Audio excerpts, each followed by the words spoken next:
problem, use the ratio table, and figure out how to do, in this case, what's 5% is 600. And my suggestion is start with 100%. So by setting up your ratio table with the percent, you could say 100% of 600 would be 600. And that's actually going to really help you, because then I could ask Emily, what's 10% of 600? 60. What'd you do? To get from 100 to 10, you just divide by 10. So that must mean 10%, because 10's in the percent column, of 660. So, Jason, what's 5% of 600? How do I get a 5 there? Divided by 5. 2. Divide by 2, right? And what's 60 divided by 2, Jason? 30. So now that I have a 5 right here in the percent column, what that tells me is 5% of 600 is 30. And you guys should know how to check your work with a calculator. That would be a good skill to have after you do something like that, to practice, check it with the calculator. So if I want to do 5%, remember 5% is 5 per 100. So the decimal for 5% is 0.05. Can you see that? Mm-hmm. If I want to do 5% of something, I'm going to multiply it by that something. So 5% of 600 means 5% times 600. I got 30. I did it correctly. The thing is you don't always have a calculator, and like when you're shopping and you're trying to figure out your discount, or if you're at a restaurant and you're trying to figure out your tip, when you're on your first date in high school, you don't want to be whipping out your paper and pencil calculating your tip. You want to be like all cool and like, I got my tip, I got my tax, I can do this in my head, because I don't want to be so embarrassed that when I offer to pay for dinner, I don't have enough money. That would be a bad first date. So you're not always going to have a calculator. Sometimes you will, but you want to be able to do this in your head. So this strategy you could do in your head. Even though I'm having to use a ratio table right now, it's to build this sort of vision of a ratio table in your head. So when you're on that date in high school, you're going to be like, thanks, Miss Carew. You're making this date so romantic. Okay, so if I want to do 15% of 120, I'm going to do the exact same idea. I'm going to ask myself, what's 100%? Sophie, what's 100% of 120? 120, right? So Armando, what's 10% of 120? How am I going to get there? You're going to divide by 10. I am. So what's 120 divided by 10? 12. So Sophia, what is 5% of 120? How am I going to get there? Divide by 2. And what is that, Savannah? That would be 5, 6. 6? Yeah, so what we're saying, Savannah, is 5% of 120 is 6. But I want 15%. What are you going to do, Lily? I'm going to times it by 3. One way is to triple. Sure. 15% must be 18. And the other way is to add columns. Remember that? You can add columns in a ratio table.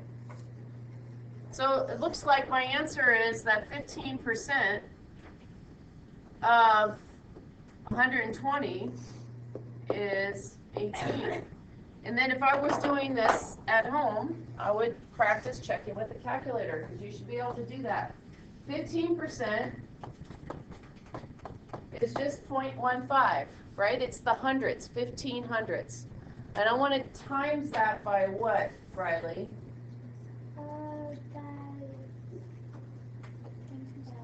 I want to take 15% of what? And what should I get for my answer? 18. Right, if I did it right. 18. Okay, so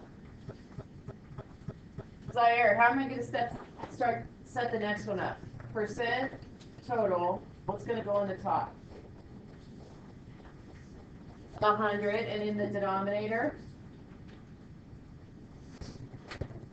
75, that's right, because I'm taking 15% of 75 now. So Wade, what are you gonna do next?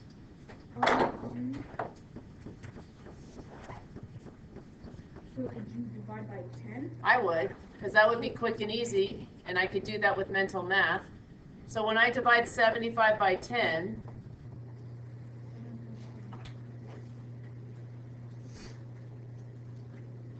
think of it this way. What's 70 divided by 10? 7. What's 80 divided by 10? 8. So 75 divided by 10 has to be exactly halfway between. What's halfway between 7 and 8? 7.5. Does that help? The digits never change when you divide by 10. The location of the decimal is in a different place. So this is 7.5. Okay. So, now what? I would divide by 2. And think of this as $7.50, and it's easier to divide by 2. Because half of $7 is what, Aiden? Half of $7. 3.5. Right, $3.50. And Oliver, what's half of 50 cents? 25 cents. So half of $7.50, $3.75. Okay, so now to get my 15%, Times by 3. you could triple, or you could add columns. Right. For me, in this case, I think it would be easier to add columns, but for you, it might be easier to triple. So $7.50 plus $3.75. It's $11.25. And I'm going to pick, if it were money, right? I'm pretending it's money to help me with my mental math. Because money, like, you know, helps. So I want to check my work, so I'm going to do 0.15 times, Armando, what am I going to do? I want to take 15% of what? Right, and Cheyenne, what should I get for my answer if I did it correctly? Right. If I did it right, get some help from you guys. Okay, next one, Cheyenne, start the problem. What am I going to do here? Percent in total. So what goes here? 100, and here? Right, because now I'm trying to take 20% of, what'd you say? 110? So what could I get first? Always start with 100. That's what I would always start with. Can you get 10%? What would you have to do to get from here to here to get 10%? Divide by 10. And Jaden, when I divide by 10, what do I get?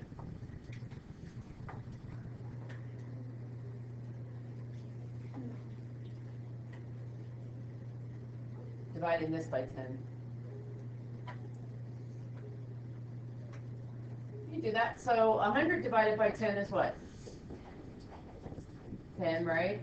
And then like, yes, there you go. See? Just need to think about it. How about to get to 20%, Jaden? From 10% to 20%. Yeah. And what would you get, Annette? 22. So, Crystal, the final answer would be that 20%. Would I write that? 20% of what?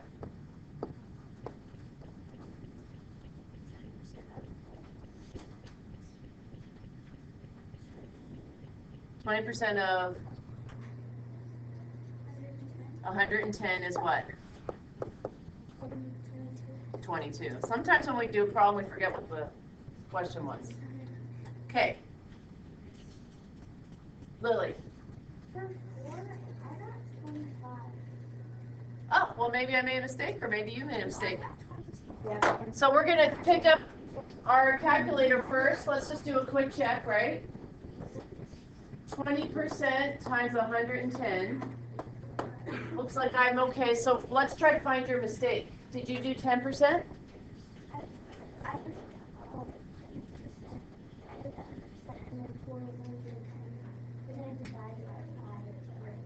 Well, okay, you could divide by 5, you just divided wrong. And so that's one reason, sometimes dividing by 10 first, even though it's an extra step, is safer. Because when we do things, mental math, sometimes we make careless mistakes. That's all. Here's something, I want to skip 5 for a minute. Look at this idea. If I do this one, so let's see, Isabella, how are you going to set it up? 100 over 90. Right. So watch this idea. I could go so there's so many ways I can do this. So maybe I should ask your ideas first. Jonathan, what would you do? I want to get to 12%. And you don't have to get there in one step. Could you do 12% from 10%?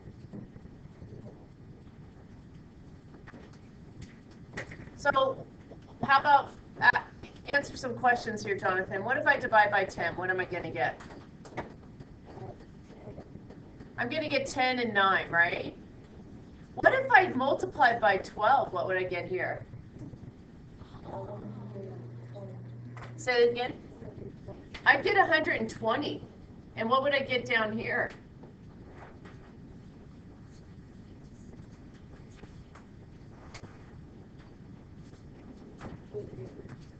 Ten times 9 is 90, 108. So Wade, why do you think I'm doing this?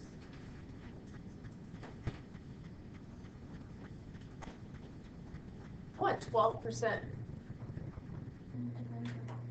So then you can divide it by 10. Divide by 10. So you could go up, before you go down. Because remember, 100 divided by 10 is 10, right?